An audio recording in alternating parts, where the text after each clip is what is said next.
Episode की starting में हम लोग गाबेमारू को देखते हैं जिसके आगे यहाँ पे तामिया खड़ा होता है और बोलता है कि मैं दूर से देख रहा था तो मुझे लगा था कि कोई कचरे का डब्बा पड़ा हुआ है, पर ये तो तुम हो सिनोबी। और यहाँ पे जो यहाँ पे फूसी है उसको लग रहा होता है कि तामिया और गाबेमारू आपस में लड़ने वाले हैं फिर से। और हम देखते हैं यहाँ पे जो तामिया वो फिर से गाबेमारू को कहता है कि तुम यहाँ पे मतलब काफी ज्यादा थके हुए लग रहे हो, तुम तो बहुत ज्यादा कमजोर हो, तुम मरने वाले हो। यहाँ पे जो गाबेमारू वो भी उसको देख के कह देता है कि तुम्हारा मतलब बैलेंस थोड़ा टेढ़ा मेढ़ा क्यों रखा है, क्या तुम्हारे लेफ्ट आर्म के साथ कुछ हो रखा है। और अब तामिया को याद आता है कि उसका लेफ्ट आर्म उसने काट दिया था क्योंकि एक जहरीली स्पाइडर ने उसके वहाँ पे हाथ में काट लिया था। और अब यहाँ पे फूसी को फिर से लगता है कि ये दोनों आपस में लड़ने वाले, तो पहले इनके आगे आ जाता है और इनको रोक देता है कि हे तुम्हें लड़ने की ज़रूरत नहीं है, ये जगह वैसे ही बहुत ज़्यादा खतरनाक है, तो हमें अभी साथ मिलकर काम करना चाहिए, एक दूसरे को इन्फॉर्मेशन देनी चाहिए कि मतलब यहाँ पे जो भी चल रहा है उस बारे में इन्फॉर्मेशन एक दूसरे के साथ शेयर करनी चाहिए। तो गाबे मारू से पूछता है कि क्या तुम ऐसा शेयर करने के लिए रेडियो इन्फॉर्मेशन। और गाबे मारू को लगता है कि अभी मैं लड़ने की हालत में नहीं हूँ, ये दोनों बहुत ज़्यादा स्ट्रांग है, अगर मैं इनसे लड़ा तो हो सकता है कि मैं अपनी जान खो दूँ और मैं अपनी वाइफ से दोबारा कभी ना मिल पाऊँ। और ये बात सोचते ही वो अपने आप को मतलब सर झुका लेता है उनके आगे और बोलता है कि मैं गाबे मारू तुम्हारे साथ काम करने के लिए रेडी हूँ, प्लीज़ मेरी मदद करो, क्या हम साथ में काम कर सकते हैं। और यहाँ पे जो तामिया है वो ज़रा डिसअपॉइंट हो जाता है और अपनी तलवार निकाल के गाबे मारू पे हमला कर देता है, पर वो उसको टेस्ट कर रहा होता है और गाबे मारू वहाँ से नहीं हटता। तो वो बोलता है कि तुम अपनी जगह से हिले नहीं, इसका मतलब तुम अपनी बात पे डटे रहोगे, लेकिन मुझे तुम्हारी ये बात बिल्कुल पसंद नहीं है कि तुम हमारे आगे झुक गए। अब जो फूसी है वो गाबे मारू से पूछता है कि तुम हमारी मदद क्यों लेना चाहते हो, तो गाबे मारू उनको सब कुछ बता देता है कि उसका जो जो हुआ टेंशन के बारे में सब कुछ। और यहाँ पे जो टेंशन के बारे में सुन के लोग हैरान हो जाते हैं कि ऐसे भी लोग यहाँ पे होते हैं। तो ये बोलते हैं कि हाँ वो लोग ऐसे ही हैं, वो लोग मतलब मैं अभी तुम्हें और कुछ एक्सप्लेन नहीं कर सकता क्योंकि मुझे इतना कुछ नहीं पता है, तुम मेरी हेल्प करो क्योंकि मुझे मतलब राजा से माफ़ी चाहिए ताकि मैं अपनी वाइफ को वापस मिल सकूं। तो प्लीज़ क्या तुम लोग मेरी मदद करोगे। और जहाँ पे तामिया है वो उसकी मदद करने के लिए मान जाता है। तो जो फूसी है वो उससे पूछता है कि तुम इसकी मदद क्यों करना चाहते हो, ये तो हमारा कॉम्पिटिशन है ना।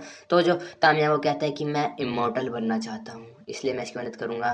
तो यहाँ पे जो फूसी है वो से बोलता है कि क्या तुम अमृत को खुद पीने वाले हो, तो वो बोलता है नहीं पागल, मैं क्यों पीऊंगा, कौन इतना लंबा जीना चाहता है, मैं तो चाहता हूँ कि हिस्ट्री की बुक्स में मेरा नाम रोशन हो जाए ताकि आने वाली जनरेशन याद रखे कि एक ग्रेट वॉरियर स्वॉर्ड्समैन तामिया नाम का बंदा भी रहता था। और तुम इसको क्यों करना चाहते हो फूसी। तो फूसी बताता है कि मुझे तो इमोर्टल लोगों में काफ़ी ज़्यादा इंटरेस्ट है, मैं एक डॉक्टर हूँ, मैं उनके ऊपर रिसर्च करना चाहता हूँ ही। और यहाँ पे ये तीनों हाथ मिलाते हैं, बोलते हैं कि अब हम लोग मतलब एक साथ रहेंगे। और फिर अभी हम देखते हैं कि मैं उठ गई होती है और वो उठने के बाद यहाँ पे गाबे मारू को देखती है और गाबे मारू भी उसको देख के हैरान हो जाता है कि ये एकदम से बड़ी कैसे होगी, क्योंकि तुम्हें याद होगा कि ये कुछ मतलब एक दो एपिसोड पहले बहुत छोटी थी, एकदम छोटी सी बच्ची थी, जैसे 5 साल की बच्ची होती है, पर अभी एकदम ग्रोन अप अडल्ट लग रही है, एकदम 18 साल की लग रही है, साकुरा लग रही है ना किस। हाँ तो ये भी गाबे मारू का नाम लेती है और गाबे मारू इसके मुंह से कुछ सुन के मतलब हैरान हो जाता है, बोलता है कि हे तुम मेरा नाम कैसे ले पा रही हो। उससे काफ़ी सारे सवाल पूछने लगता है, क्या तुम्हें एलेक्जर के बारे में कुछ पता है, टेंशन के बारे में कुछ पता है। पर इसे जल्दी समझ आ जाता है कि ये बहुत गलत कर रहा है, तो इसे सॉरी बोल देता है और पीछे खड़ा हो जाता है और बोलता है कि तुमने मेरी मदद करी थी, तुमने मेरी जान बचाई, इसलिए थैंक यू। और अपना सर इसके आगे झुकाता है और उसे बोलता है कि क्या तुम मुझे बता सकती हो कि कल रात तुमने मुझे किस तरह से बचाया था, क्या तुमने जो पावर यूज़ करी थी, क्या तुम भी एक टेंशन हो, क्या तुम मुझे टेंशन के बारे में थोड़ी बहुत बता सकती हो। फिर हम लोग देखते हैं यहाँ पे सेंटा को जो कि बता रहा होता है कि ये जगह बहुत ज़्यादा स्ट्रेंज है, यहाँ पे अलग अलग धर्मों को मिक्स करके रखा हुआ है और ऐसा हो ही नहीं सकता क्योंकि अलग अलग धर्मों के लोग अलग अलग तरीके से सोचते हैं, तो यहाँ पे ये चीज़ मिक्स हो ही नहीं सकती। मुझे पक्का यकीन है कि यहाँ पे जितने मॉन्स्टर्स हैं इनको ह्यूमंस ने बनाया है, मुझे लग रहा है, क्योंकि ऐसा हो ही नहीं सकता कि सारे धर्म एक साथ मिल जाए। जितनी मैंने रिसर्च करी है उस हिसाब से तो यही मैटर होता है कि ये जगह किसी ह्यूमन ने बनाया है, क्योंकि मैं एक केस ऐसा भी आया था कि एक ह्यूमन है उसने एक फेक रिलीजन बनाया था राजा को गद्दी से गिराने के लिए। और इसी की तरह अगर हम इस केस को लेके देखें तो ये जगह भी एक इंसान ने बनाई है, ये जगह एक इंसान ने बनाई और हमें उसको मारना होगा। और ये इतनी मतलब इतनी बकवास पेल देता है यहाँ पे ये वाली कि इसे इंसान ने बनाया और इसे जल्दी रियलाइज हो जाता है, तो सॉरी बोलते हैं कि मैं तुम्हें ज़्यादा कंफ्यूज तो नहीं कर दिया। पर यहाँ पे जो ये है यूजिरिया वो बोलते हैं कि अगर ऐसी बात है तो वो इंसान काफ़ी ज़्यादा स्ट्रॉन्ग होगा क्योंकि उसने इन मॉन्स्टर्स को बनाया है, तो हो सकता है कि गाबे मारू अब तक और वो लड़की मर चुकी हों क्योंकि ये बहुत ज़्यादा खतरनाक जगह है। और गाबे मारू के बारे में जब सागिरी सोचती है तो वो बोलती है कि नहीं, गाबे मारू इतनी जल्दी नहीं मर सकता, मुझे उस पर भरोसा है, वो अभी भी जिंदा होगा, उसने अभी तक हार नहीं मानी होगी, वो अपनी वाइफ से मिलने के लिए कुछ भी कर सकता है, तो वो अभी टेंशन को मारने के लिए प्लान सोच रहा होगा, तो वो अभी भी जिंदा है। यहाँ पे ये मान ही नहीं रहती कि गाबे मारू मरा है और वो सही में नहीं मरा अभी। और यहाँ पे टेंशन के बारे में पूछ रहा होता है कि क्या तुम्हें पता है कि टेंशन को कैसे हरा सकते हैं। तो गाबे मारू को जो यहाँ पे माया बताती है कि तुम्हें उनको हराने के लिए एक पावर यूज़ करनी पड़ेगी जिसका नाम है ताओ। और अब गाइस देखो ताओ ना मतलब ऐसी चीज़ है जो ये एक्सप्लेन नहीं कर पाती अच्छे से, ये बोलती है कि ताओ स्ट्रांग भी है, वीक भी है, वो हमारी फीलिंग्स भी है, वो हमारी बॉडी भी है, उस वो हमारा माइंड भी है, और इनको कुछ समझ नहीं आ रहा है। तुम्हें इनकी स्किल से पता चल रहा होगा। तो गाबेमारू सोचता है कि क्या बोल रही है, मुझे कुछ समझ तो नहीं आ रहा। तो यहाँ पे जो तामिया वो बताता है कि टेंडन का मतलब होता है नाभि, मार्शल आर्ट में इसका मतलब होता है नाभि। और यहाँ पे ये भी बताता है कि जो ये बोल रही है उसका मतलब नाभि ही होता है। ये मतलब यहाँ पे डॉक्टर है, डॉक्टर की मेडिकल की भाषा में भी। और यहाँ पे जो पेड़ है ये भी इनको कुछ ऐसी चीज़ें बता रहा होता है ताऊ के बारे में कि हर एक जो भी संसार में चीज़ें हैं वो ताऊ से बनी हुई हैं। और हम लोग देखते हैं यहाँ पे ये मास्टर आ गया, अब ये भी ताऊ की बात कर रहा होता है। ये तीनों एक साथ ताऊ की बातें कर रहे होते हैं यहाँ पे इस एपिसोड में, ठीक है। तो यहाँ पे ये इसके पीछे हम जो यहाँ पे नोरगा है वो हमला करती है इसके ऊपर पीछे से, बट ये अपने स्वॉर्ड से इसको मार देता है, मतलब ऐसे ही हरा देता है। और तुम्हें पता होगा कि ये अंधा है, तो इससे पूछती है कि तुम तो अंधे हो ना, फिर भी तुम ऐसे कैसे कर पा रहे हो। तो ये बताता है कि ये जो दुनिया है ये पूरी तरह से मतलब एक वेव्स होती है वाइट कलर की, उनसे घिरी हुई है। और मेरे पास आंखें नहीं है पर मैं उन वेव्स को सेंस कर पाता हूँ, तो इसलिए मैं आराम से सब कुछ देख पाता हूँ। और यहाँ पे ये बोलती है कि मास्टर आप ऐसा कैसे कर पाते हो, कि आप मुझे भी थोड़े बहुत स्किल सिखाओगे। तो ये बोलता है कि मुझे अपना मास्टर मत बोलो, मैंने तुम्हें कुछ भी नहीं सिखाया है। और यहाँ पे बोलती है कि मास्टर पर आप तो एक ऑर्डिनरी मैन हो ही नहीं, आप तो काफ़ी ज़्यादा खतरनाक हो। जब मैंने आपके पीछे से हमला किया और आप अंधे हो, फिर भी आपने मुझे हरा दिया, प्लीज़ मुझे भी कुछ सिखा दो मास्टर।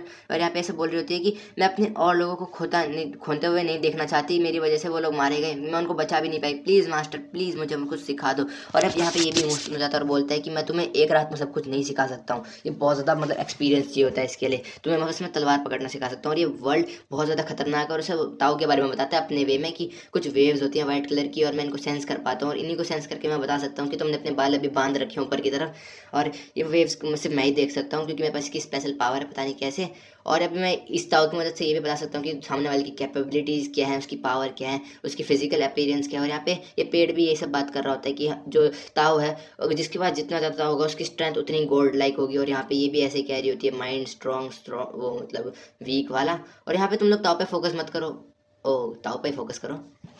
और अब यहाँ पे ये से बोल रहा होता है कि मैं तुम्हें कुछ सिखाता हूँ, चलो एक रात में तो तुम्हें कुछ ज़्यादा सिखा नहीं सकता, थोड़ी बहुत चीज़ें सिखाता हूँ। तो उसे बोलता है कि तुम तलवार भी ठीक से नहीं पकड़ती हो, तो तुम्हें तलवार को ठीक से पकड़ना होगा, इसे तलवार ठीक से पकड़ना सिखाता है। यहाँ पे ये भी मतलब अच्छे से सीख रही होती है सब कुछ। तभी हम लोग देखते हैं उसके पीछे वहाँ पे आ जाता है एक मॉन्स्टर और वो बोलता है कि तुम लोग ख़त्म होने वाले हो।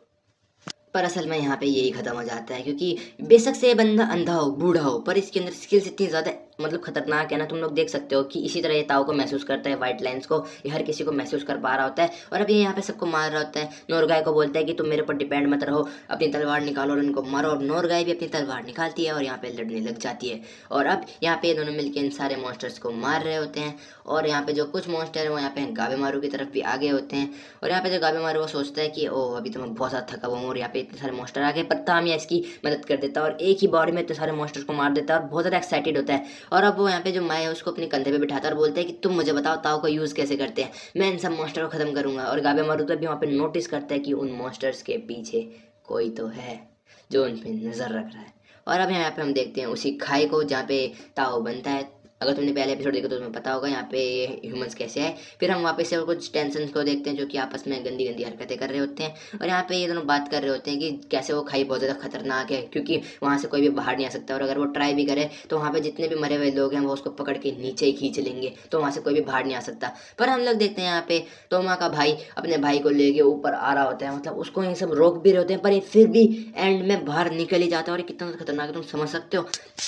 और वो यहाँ से बाहर आ गया होता है और ये बहुत ज़्यादा गुस्से में होता है क्योंकि इसे टेंशन से बदला लेना होता है, क्योंकि उन लोगों ने इनको यहाँ पे नीचे खाई में फेंक दिया होता है। तो बहुत ज़्यादा गुस्से में होता है और बोलते हैं कि मैं उन्हें ख़त्म कर दूंगा। और अब क्योंकि गाइस यहाँ पे प्लान बनाने की सोचे थे कि हमें क्या प्लान बनाना चाहिए, तो यहाँ पे जो ये बड़ा भाई है पीले बाल वाला ये बोलता है कि जब मैंने उनको मारा था तो उन लोगों ने अपनी पहले लोअर बॉडी को हील करने की कोशिश करी थी, क्योंकि तुम्हें याद होगा मैंने उन्हें बीच में से काट दिया था, तो उन्होंने अपने सर को रीजनरेट नहीं करा था, उन्होंने पहले अपने लोअर बॉडी को करा फिर अपने हाथों को करा, तो शायद उनकी भी पावर उनकी नाभि में। और यहाँ पे गाइस ये पॉइंट को अच्छे से कनेक्ट कर पाया नाभि में, तुमने देखा होगा ना पहले भी वही नाभि में ही हो रहा था टाउ। तो अब यहाँ पे एक मॉन्स्टर को निकाल के उसको खाने वाला होता है क्योंकि उसे भूख लग रही होती है, पर तभी वहाँ पे वही वाला मॉन्स्टर आ जाता है जो हमने गाबेमारू के पास देखा, पर ये थोड़ा सा डिफरेंट है। तो यहाँ पे बोलता है कि हे तुम्हें मुझसे डरने की जरूरत नहीं है, तुम वापस से उस खाई में कूद जाओ, ठीक है, मुझे यहाँ पे टेंशन ने भेजा है। तो यहाँ पे ये दोनों सुन के टेंशन का नाम बोलते हैं कि अच्छा वही लोग ना जो अपने आप को मेल और फीमेल में ट्रांसफॉर्म कर पाते हैं। हाँ, तो ये बोलता है कि हाँ वही लोग, और उन लोगों के हम लोग सर्वेंट्स हैं, और मेरे कुछ साथी यहाँ पे आइलैंड में तुम्हारे जैसे लोगों को ढूंढने गए हैं और उनको ख़त्म करने गए हैं। देखो मैं चाहता हूँ कि तुम लोग आराम से मेरी बात मान जाओ और उस खाई में कूद जाओ। और ये उन्हें यहाँ पे पूछते हैं कि वो सुसेन क्या होते हैं, तो ये बताता है कि सुसेन वो लोग हैं जो मतलब अच्छे से बन नहीं पाए गॉड्स, और वो डिफेक्टिव पीसीज हैं, और हम लोग हैं यहाँ पे डोसी, और हम लोग मतलब जो टेंशन के राइट हैंड है, और हम लोग टेंशन से कमज़ोर है पर सुशीन से ताकतवर है। अब यहाँ पे इन दोनों के बीच में फाइट हो जाती है, क्योंकि ये भी टेंशन का साथी है करके, तो इन दोनों के बीच में फाइट हो रही होती है, और ये वाला जो मॉन्स्टर है वो काफ़ी ज़्यादा स्ट्रॉन्ग हो रखा होता है, और ये यहाँ पे मतलब सोचता है कि ये तो इंसान ही, इसको तो हरा ही दूंगा, पर यहाँ पे ये पीले बाल वाला भी बहुत ज़्यादा खतरनाक है, इसका हाथ ही काट देता है, और ये मतलब काफ़ी ज़्यादा खतरनाक होता है, और इससे पूछता है कि तुम ताओ को कैसे यूज़ कर पा रहे हो। तो यहाँ पे ये बंदा बोलता है कि तुम तो सीधा टेंशन के राइट हैंड हो ना, तो अगर मैं तुम्हें खत्म कर देता हूँ तो मैं टेंशन से और जल्दी मिल पाऊंगा, तो मुझे तुम्हें खत्म करना होगा। और यहाँ पे इस बंदे की बात ही नहीं सुन रहा होता, और ये बोलता है अच्छा ठीक है, तो आ जाओ लड़ो मुझसे, और हम यहाँ पे अपने साथ बहुत सारे मॉन्स्टर्स को बुला देता है। तो अब ये बड़ा भाई है तोमा को बोलता है कि तोमा इन छोटे मॉन्स्टर्स को तुम संभालोगे। ओके बड़े भाई। और भाई 1 सेकंड में इसने सारे मॉन्स्टर खत्म कर दिया और बोला कि भाई तुम्हें मैं टाइम देता हूँ, इसे मार दो। और अब यहाँ पे ये जो पीले बाल वाला है यहाँ पे लड़ने के लिए रेडी होता है, पर जो मॉन्स्टर है उसका ताव देख पा रहा होता है कि इसका ताव काफ़ी ज़्यादा कमज़ोर है, क्योंकि काफ़ी ज़्यादा थका हुआ है, तो यहाँ पे इसे इजीली इसके सारे अटैक्स को डॉज कर पा रहा होता है, इसे बहुत ज़्यादा ब्रूटली मार भी पा रहा होता है, और हम लोग देखते हैं इसका बहुत ज़्यादा खून निकाल देता है, और एंड में हम लोग देखते हैं ऐसा लगता है कि ये मर ही गया है। और जब मैंने बोला एंड में हम देखते हैं, तो इसका मतलब एपिसोड एंड हो गया। वीडियो को लाइक करो, मिलते हैं अपने अगले एपिसोड में।